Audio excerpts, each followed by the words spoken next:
오늘 우리에게 주시는 하나님 말씀을 함께 봤습니다. 요한복음 11장 28절에서 37절까지 어제도 한번 읽었던 말씀인데요. 오늘 한 번 더 말씀을 받도록 하겠습니다. 28절부터 한 절씩 교독합니다.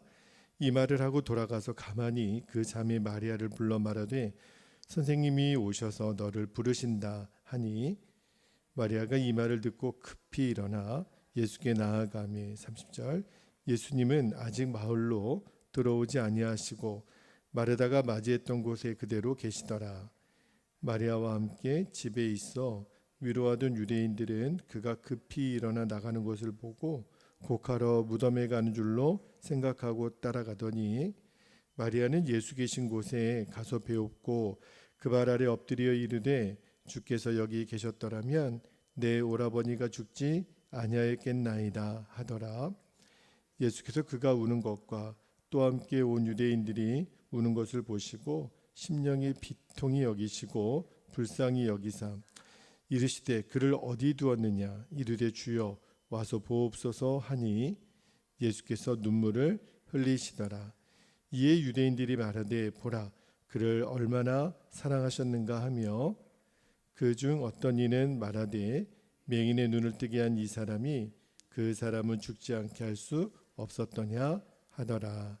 아멘. 하나님 말씀입니다. 자, 오늘 새벽에는 예수님에 대하여 꼭 알아야 할 두 가지라는 제목으로 말씀을 나누고 기도하겠습니다. 어제 새벽에 제가 우리들의 믿음의 현 주소에 대해서 말씀을 나누면서 우리의 믿음이 두 가지 믿음이 있다 그랬어요. 예수님이 우리의 믿음을 보시고 안타까워하시는 믿음이 있고 탄식하게 하시는 믿음이 있고 또 하나는 감탄하게 하시는 믿음이 있다는 거예요. 그 중에서 우리가 어느 쪽에 있는지 어제 우리들이 또 말씀을 나누고 기도하는 시간을 가졌는데 우리들 중 누구나 예수 그리스도를 구주로 영접한 우리들에게는 예수님이 우리의 믿음을 보고 감탄하시는 믿음이 되기를 여러분도 다 소원할 거예요. 그렇죠? 그러려면 우리가 예수님이 나의 믿음을 보시고 감탄하게 하시려면 분명히 알아야 될 것이 예수님에 대하여 예수님 그분에 대하여 우리가 꼭 알아야 될 진리가 있습니다.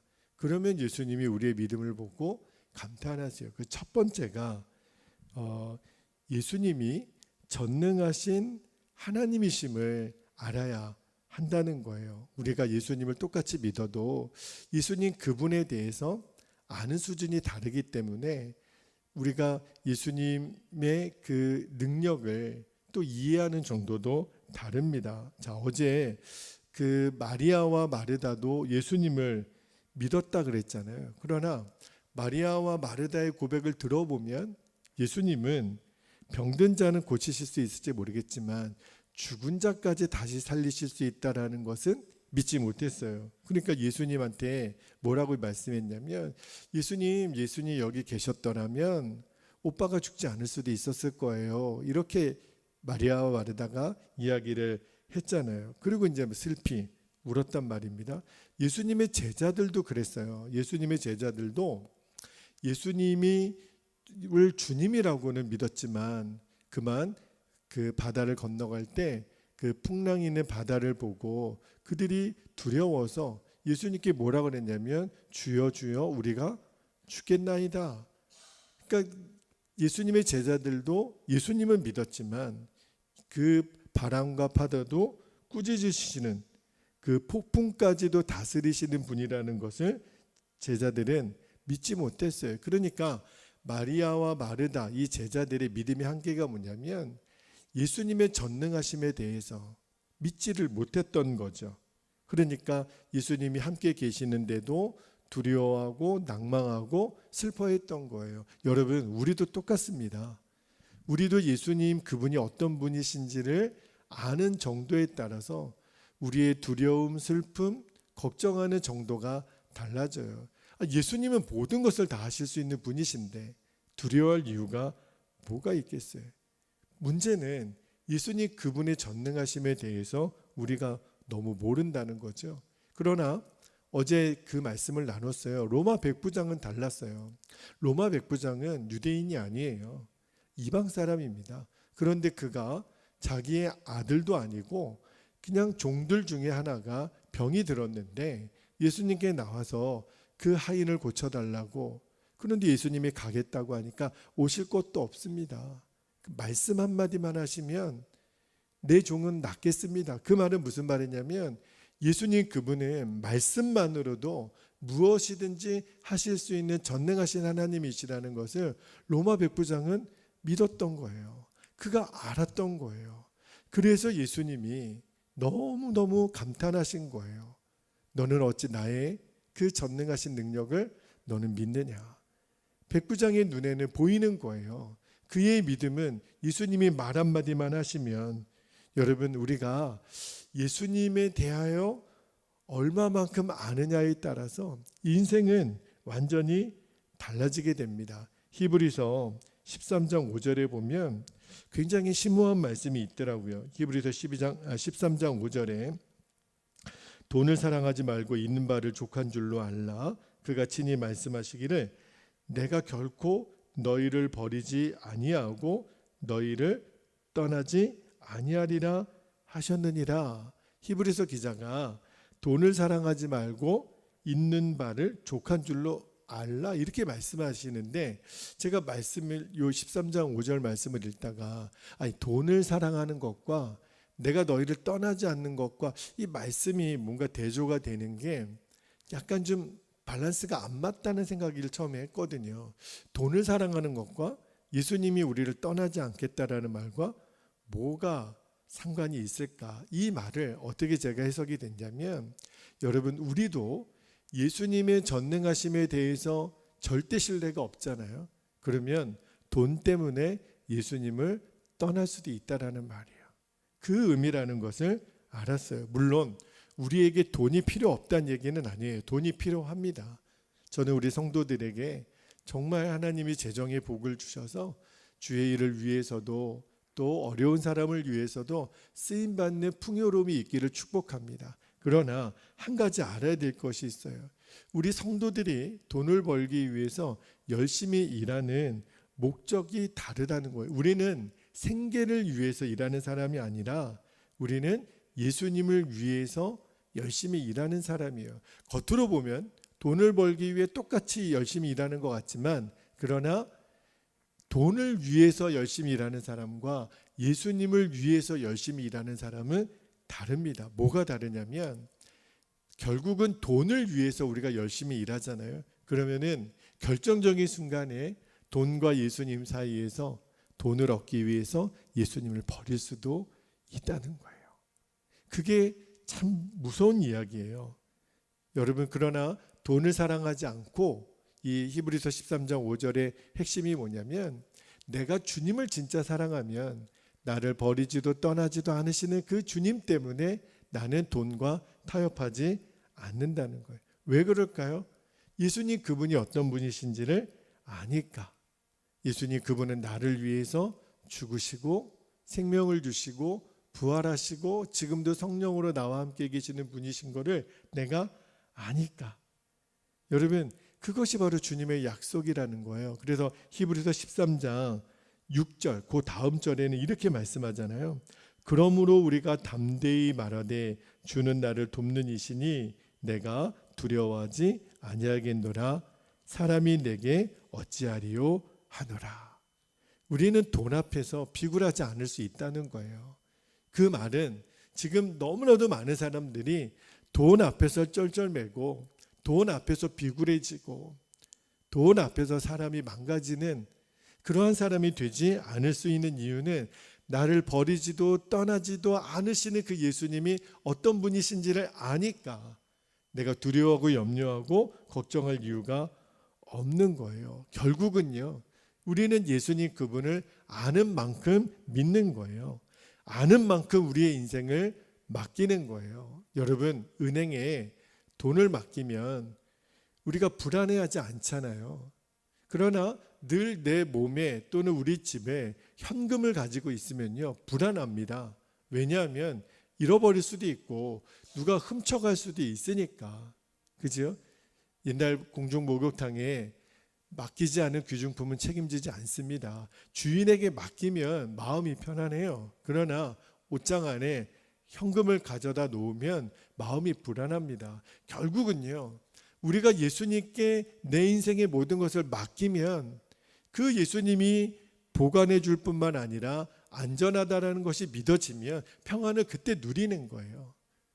우리가 예수님에 대하여 첫 번째 꼭 알아야 될 것이 뭐냐면, 예수님은 모든 것을 죽은 자도 살리시고 바람과 바다도 꾸짖으시면 잔잔하게 하실 수 있는 전능하신 하나님, 그분에 대해서 내가 눈이 열리는 만큼 내 마음이 평안을 누리고 내가 완전히 주님께 이제는 맡길 수 있게 되는 거예요. 이 진리에 더욱더 눈이 열리는 저와 여러분 되기를 예수님의 이름으로 축복합니다. 여러분, 죽음과 같은 상황에서 마리아처럼 울고 있을 필요가 없어요. 그때 우리는 예수님 그분을 바라보면 돼요. 그러면 반드시 우리가 예수님 그분을 바라보면 주의 음성이 들립니다. 39절에 보니까 예수님이 마리아에게 그렇게 말씀하세요. 돌을 옮겨 놓으라. 여러분, 돌을 옮겨 놓으라는 표현은 제가 내일 새벽에 다시 한번 더 자세하게 말씀드리겠지만 사실은 마리아와 마르다 입장에서 보면 의미 없는 일이에요. 왜 그렇죠? 이미 냄새가 나는 그런 상황에서 이미 죽은 지 나흘이 지났는데 돌을 옮겨 놓으라는 게 무슨 의미가 있겠어요? 그러나 내 수준에서는 이해가 안 되더라도 돌을 옮겨 놓으라. 순종하면 죽은 나사로가 다시 살아나는 영광을 보게 될 줄로 믿습니다. 그러면 우리들의 믿음이 한 단계 더 성장하는 거예요. 아, 진짜 예수님 그분은 전능하신 하나님 그분이시구나. 저는 이 사실에 우리가 눈이 열리고, 그래서 우리들의 믿음에 반응하는 정도가 어제와 오늘, 오늘과 내일, 오늘 10월의 마지막 날이잖아요. 이제 우리가 11월 맞이하면 주님, 제가 지난달에 비해서 이번 달에는 믿음이 더 자라게 하소서. 예수님 그분을 더 알아가게 하소서. 그 은혜가 꼭 누려지기를 축복합니다. 두 번째는요, 우리가 예수님에 대해서 꼭 알아야 될 두 번째 진리가 뭐냐면, 예수님은 우리를 불쌍히 여겨주시는 분임을 알아야 합니다. 여러분, 예수님이 전능하신 하나님이신 것과 더불어서 나를 긍휼히 여기시는 분이심을 알아야 돼요. 여러분, 예수님을 온전하게 믿지 못하는 마리아와 그 유대인들을 바라보면서 비통히 여기셨지만, 저는 오늘 말씀에서 또 하나 눈여겨보아야 될 말씀이 35절에 나오는 예수께서 눈물을 흘리시더라. 여러분, 예수님이 왜 우셨을까요? 제가 어제 새벽에는 그들이 믿음 없는 것을 보고 안타까워하셨으니까. 그러나 예수님의 눈물에는 또 하나의 중요한 의미가 있어요. 우리를 향한 긍휼하심이에요. 우리를 향한 불쌍히 여겨주심이에요. 그게 바로 예수님의 마음입니다. 만약에 예수님은요, 우리의 믿음 없음을 보시고 탄식만 하고 꾸짖기만 하시면 누가 예수님 앞에 가겠어요? 그죠? 여러분, 아무리 좋은 말을 나에게 해주는 사람이 있다 하더라도 나만 보면 욕만 하고 타박만 하고 때리기만 하고 꾸짖기만 하면 가고 싶지 않을 거예요. 우리 예수님은 결정적인 순간에 우리를 위로하시고 우리를 격려하시고 우리를 긍휼히 여겨주시는 분이라는 거예요. 왜 그럴까요? 예수님은 우리의 마음을 아세요. 우리가 한 가지 오해할 것이 있는데, 예수님이 내 마음을 다 알까? 예수님이 내 심정을 다 알까? 그럼요. 그 증거의 말씀이 히브리서 4장 15절에 나와요. 히브리서 4장 15절에 보면 우리에게 있는 대제사장은 우리의 연약함을 동정하지 못하실 리가 아니요. 요 표현이 내 마음을 다 아신다는 거예요. 모든 일에 우리와 똑같이 시험을 받으신 이로되 죄는 없으시니라. 예수님은 저와 여러분의 마음을 동정하시네. 동정한다라는 말이 무슨 말이에요? 긍휼히 여기고 불쌍히 여긴다는 말이잖아요. 여러분, 예수님이 죽은 나사로가 다시 살아날 것을 믿지 못하고 슬피 우는 마리아를 보시면서 예수님은 안타까워는 하셨지만 결국은 마리아와 마르다 두 사람을 불쌍히 여기신 증거가 뭐죠? 떠나지 않으시잖아요. 그 자리에 함께 계시잖아요. 여러분, 풍랑이는 바다 앞에서 두려워하고 떨었던 제자들 앞에 예수님은 먼저 뭘 하셨죠? 바람과 파도를 꾸짖으셨어요. 고요하고 잠잠하라. 먼저 혼내시지 않으셨어요. 그 다음에 이게 잔잔해지니까 제자들에게 너희가 어찌하여 무서워하느냐, 너희 믿음이 어디 있느냐, 그렇게 말씀하시고 꾸짖으신 게 아니라 먼저 바람과 바다를 잔잔하게 하셨어요. 여러분, 예수님은 탄식하시지만 동시에 우리를 불쌍히 여겨주시는 분이세요. 그러니까 비록 우리들의 믿음이 연약하고 또 매일 실수하고 넘어지는 그런 믿음이라 하더라도 우리는 예수님께 매일 나가는 거예요. 어떤 때는 내 스스로 봐도 아유, 벼룩도 염치가 있지, 그지요? 내가 또 넘어졌네, 또 실수했네, 또 이거밖에 안 되네. 그런데도 주님은 그럼에도 불구하고 내게로 나아오라는 거예요. 그래서 히브리서 4장 16절을 우리에게 이렇게 말씀합니다. 그러므로 우리는 긍휼하심을 받고 나를 동정하시는 예수님 그분이 계심을 믿고 때를 따라 돕는 은혜를 얻기 위하여 은혜의 보좌 앞에 어떻게 나아가요? 담대히 나아갈 것이니라. 그러니까 우리가 이렇게 나가서는 안 돼요. 아유, 주님이 나 같은 것을 기억하실까? 그럼요. 내가 이렇게 부족한데도 그럼요. 또 넘어졌는데도요. 그럼요. 담대히 나오라는 거예요. 때를 따라 돕는 은혜를 주시니까. 우리는 주의 불쌍히 여기심을 믿는 거예요. 여러분, 마가복음 9장에 보면 한 귀신 들린 아이를 둔 아버지가 예수님께 나와서 고쳐달라고 하는 장면이 나와요. 성경에 보면 그러고 보니까 귀신 들린 사람이 치유받는 것에 대한 이야기도 굉장히 많잖아요. 그런데 이 마가복음 9장에 나오는 이 아버지는 예수님을 향해서 주여라고 이야기하지 않아요. 선생님, 이렇게 얘기를 합니다. 내 귀신 들린 아이를 고쳐주소서. 소문에 듣자 하니까 예수님은 병든 자를 치유하시고 죽은 자도 살리시고 또 귀신 들린 자도 쫓아내신다라는 이야기를 듣고 그런 기대를 가지고 나와서 예수님께 뭐라고 요청을 하냐면 마가복음 9장 22절에 보면 그 아버지가 이렇게 얘기를 해요. 귀신이 그를 죽이려고 불과 물에 자주 던졌나이다. 그러나 잘 들어보세요. 무엇을 하실 수 있거든 우리를 불쌍히 여기사 도와주소서. 여러분, 이 아이의 아버지, 귀신 들린 아이의 아버지는 예수님을 구주로 믿지도 않았고 또 주님이 아니고 그냥 선생님, 그러나 혹시라도 당신이 우리 아이를 고치실 수 있거든 좀 한번 불쌍히 여겨주시고 좀 고쳐주세요. 이 말은요, 여러분, 물에 빠진 사람은 뭐라도 잡으려고 그래요? 지푸라기라도 잡으려고 그러잖아요.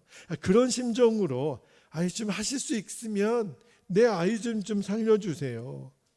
사실은 거의 믿음이 없는 수준이잖아요.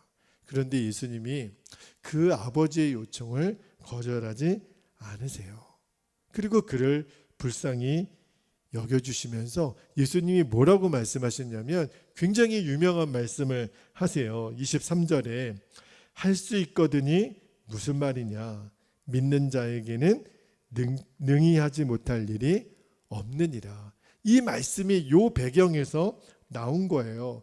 여러분, 할 수 있거든이 무슨 말이냐, 믿는 자에게는 능히 하지 못할 일이 없느니라. 이 말에는요, 예수님이 그 사람에 대한 탄식, 믿음 없는 아버지에 대한 탄식도 있지만 그를 긍휼히 여기시는 마음이 있는 거예요. 할 수 있거든이 무슨 말이냐, 이거는 예수님의 탄식이죠. 왜 예수님을 믿지 못하느냐, 그동안 너도 소문으로 듣지 않았느냐, 이야기를 듣지 않았느냐, 죽은 자도 살리시고 병든 자도 고치시고 귀신을 내어쫓는 그 분에 대해서 왜 너는 지금도 믿지 못하느냐. 왜냐하면 할 수 있거든 이렇게 아버지가 물었거든요. 그죠?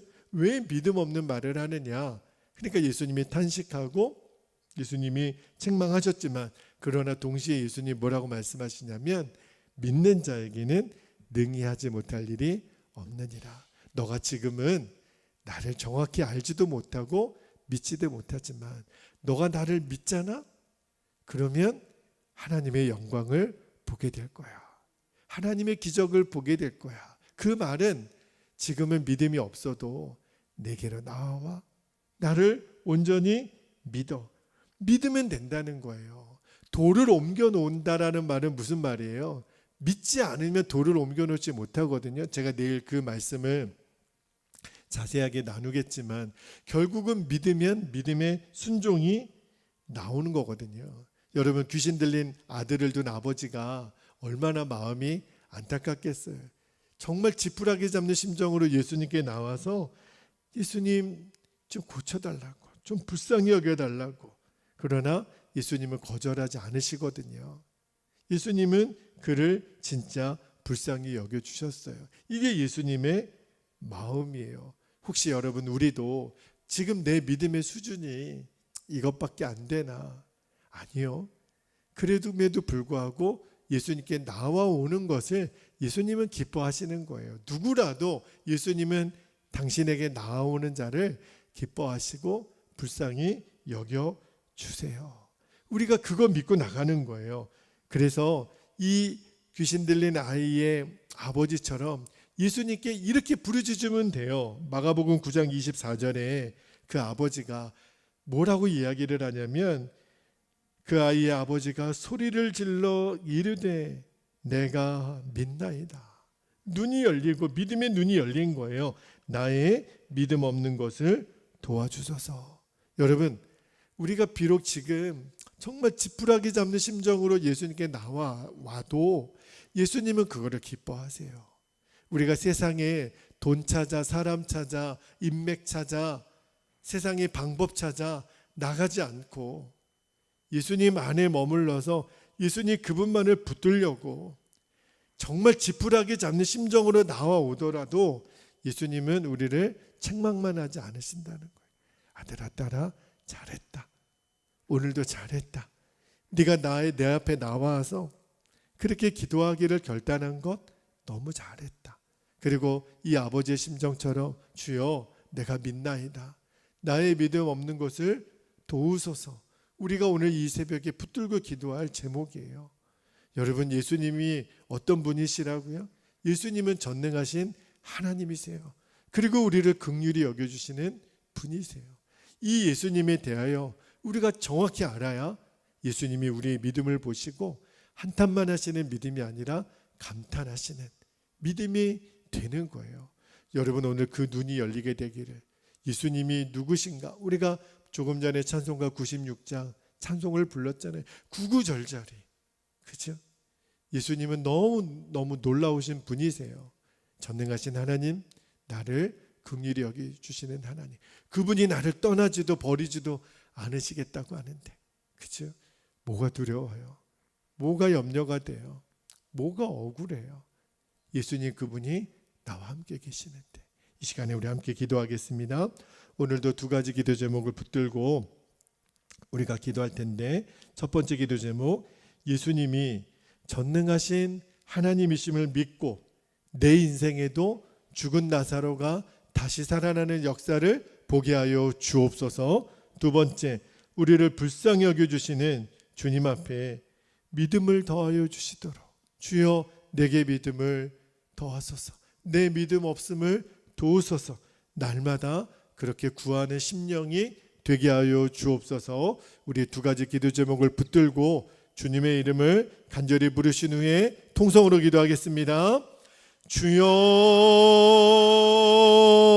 할렐루야. 사랑과 은혜가 많으신 아버지 하나님, 오늘도 우리가 주의 말씀을 듣고 아버지 하나님, 때로는 내 스스로도 용납이 안 되고 부족하여 하나님 앞에 나아갈 용기가 없을 때도 있지만, 그러나 주님은 때를 따라 돕는 은혜를 얻기 위하여 은혜의 보좌 앞에 담대히 나아오라고 오늘도 말씀하십니다. 내가 너를 떠나지도 버리지도 아니하겠다고. 아버지 하나님, 우리가 늘 세상과 주님 사이에서, 돈과 주님 사이에서 하나님 우리가 저울질하고 우리는 타협하고, 아버지 하나님 그럴 시간이 없습니다. 우리는 하란 땅에서 머무를 사람들이 아니었습니다. 약속의 땅 가나안으로 아버지 하나님 우리가 이제 걷기 위하여 우리가 분명히 하나님 정리해야 될 것이 예수님이 어떤 분이신지를 아는 눈이 열리게 되기를 원합니다. 아버지 하나님, 마리아와 마르다도 예수님의 제자들도 예수님이 어떤 분이신지를 정확히 이해하지 못했기 때문에 그들은 두려워했고 염려했고 그들은 슬퍼하며 울었습니다. 주님, 우리도 똑같습니다. 우리가 지금 슬퍼하고 염려하고 두려워하는 것은 예수님 그분이 어떤 분이신지를 우리가 아버지 하나님 정확히 모르기 때문입니다. 아는 만큼 믿어지게 되어 있고 아는 만큼 맡기게 되어 있습니다.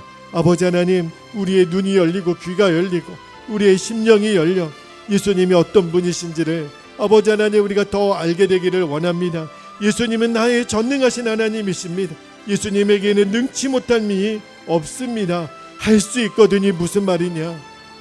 나를 믿는 자에게는 능히하지 못할 일이 없느니라 주여 말씀하셨습니다. 아버지 하나님, 우리들의 인생에도 이제는 죽은 나사로가 살려지는 역사가 있게 되기를 원합니다. 그 역사를 하나님 내 인생에도 우리 가정에도 우리 교회 위에도 아버지 하나님 보게 되기를 원합니다. 우리의 한숨을 걷어가시고 우리의 하나님 안타까움을 걷어가시고 우리의 믿음 없음을 불쌍히 여기주시고 아버지 하나님, 이제 내가 믿나이다, 나의 믿음 없음을 도우소서. 아버지 하나님, 오늘 우리들의 간절한 기도의 제목입니다. 주께는 능히하지 못할 일이 없음을 아버지 하나님 믿나이다. 오늘도 이 믿음으로 우리가 주님 선포하오니 주님 내 믿음대로 될지어다 말씀하셨으니 오늘도 이 믿음이 하나님 나의 걸음을 인도하고 하나님 나의 보는 것을 달리 보게 해주시고 내가 들려지는 것이 달리 하나님 들려지게 하여 주옵소서. 아버지 하나님, 능하신 하나님, 모든 것을 할 수 있는 하나님이 나와 함께 계십니다. 아버지 하나님, 이 믿음으로 우리가 반응하여 나아가는 오늘 하루가 되게 하여 주옵소서. 우리를 불쌍히 여겨주시고 긍휼히 여겨주시는 주님 앞에 믿음을 더하여 주시도록 하나님 우리가 간구하오니, 그리고 이 간구가 날마다 그래서 아버지 하나님, 주님 내 안에 내가 주님 안에 거하는 주님과 온전한 연합을 이루는 이 믿음으로 우리가 온전히 서게 되기를, 우리가 온전히 반응하게 되기를 아버지 하나님 친히 역사하여 주옵소서. 우리 성도들에게 그 눈이 더 열려지게 되기를 원합니다.